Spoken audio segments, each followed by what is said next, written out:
Police station Faridabad के अंदर एक शिकायत प्राप्त हुई थी।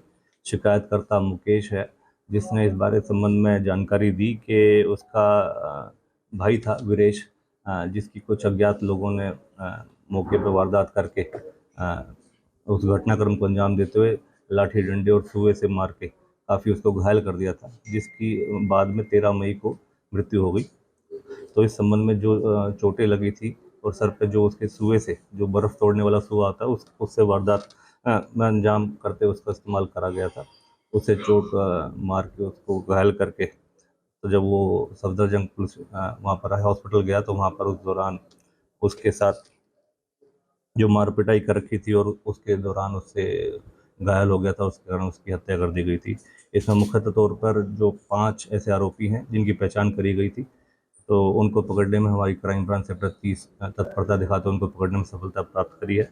मुख्य तौर पर एक शाहीन नाम का व्यक्ति था, जिसके साथ वीरेश का कुछ लेन देन था। उसी एवज में शाहीन काफ़ी समय से इससे पैसे मांग रहा था, जिस दौरान इनकी आपस में बहस चल रही थी और आपसी मतभेद बढ़ते रहे।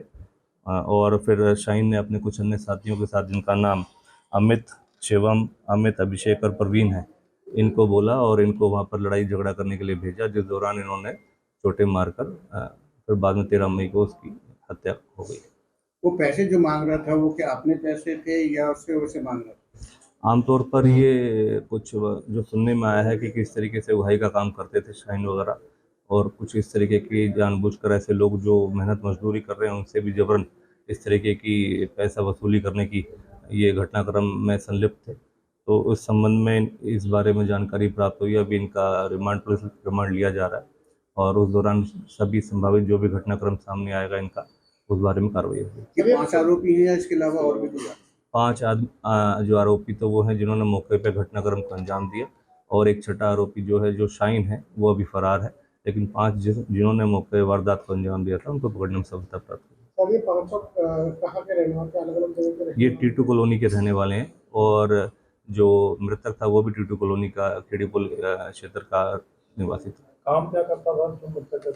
जो मृतक है ये मेहनत मजदूरी का काम करता था, और सभी इसी तरीके के काम आपस में जो जानकारी भी थी इनकी, और उसी तरीके से जैसे इन्होंने इनिशियली जो इसके ऊपर i20 गाड़ी में आकर इसके ऊपर अटैक करा गया था, और उस अटैक के दौरान काफ़ी चोट मारी गई और सर पे सुआ मारा, जिसके कारण इसकी बाद में डेथ हो गई। एक तरह से शाहीन ने इनको कॉन्टैक्ट जगह जगह से किया।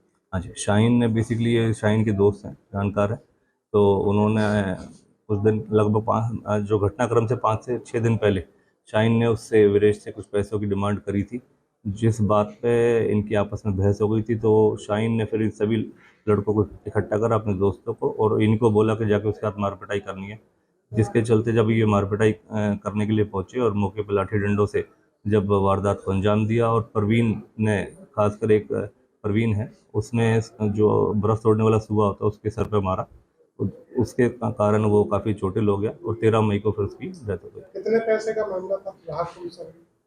ये 10-15 हज़ार रुपये रूटीन में उससे उगाही करने की कोशिश कर रहे थे बीच में। तो इसी तरीके की जो है, बाकी अब रिमांड के दौरान और जो जानकारी आएगी उस साझा छठे करेंगे। आरोपी को कब तक पुलिस गिरफ्तार? जल्द से जल्द कर लेंगे, वो और अभी भी फरार केस है। है सर इन पे पहले? नहीं, इनका अब कोई आपराधिक पृष्ठभूमि पहले से ऐसा नहीं है। एसीपी साहब जो सुआ लाए थे, ये सोच समझ के लाए थे, एक सुआ लाए थे और उसके हाथों में भी कोई और था? नहीं, एक ही सुआ बताया गया है, बाकी में लाठी डंडे थे। बाकी और चीज़ें सामने आएंगी अब इन केस इंटरोगेशन के दौरान जो चीज़ें